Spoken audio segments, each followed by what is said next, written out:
Let's go over a few basic guidelines to follow during the surgery. Guideline number 1. All items to be used in the procedure must be sterile. We must take special care to ensure that we do not contaminate the sterile field with the additional inclusion of non-sterile items. Remember that off-the-shelf sterile items such as implants, sutures, scalpel blades, and the implant pack itself are sterile only within their inner wrappers. Remember to check expiration dates where applicable. Guideline number 2. The surgical team must be gowned and gloved.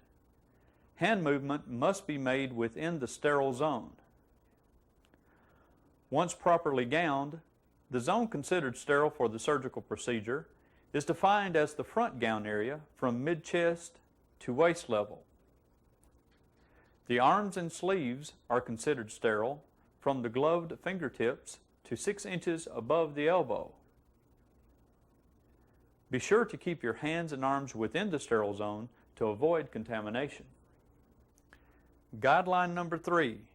Movement within the operating field must be very limited to avoid contaminating the sterile field.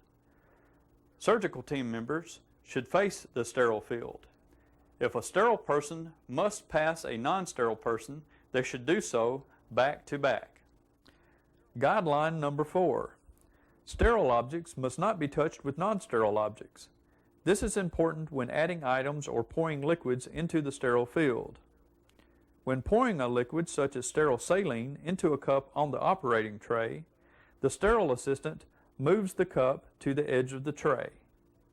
The circulator then pours the liquid into the cup, taking care not to touch the cup or anything on the tray. Instruments are also introduced into the sterile field without contaminating it.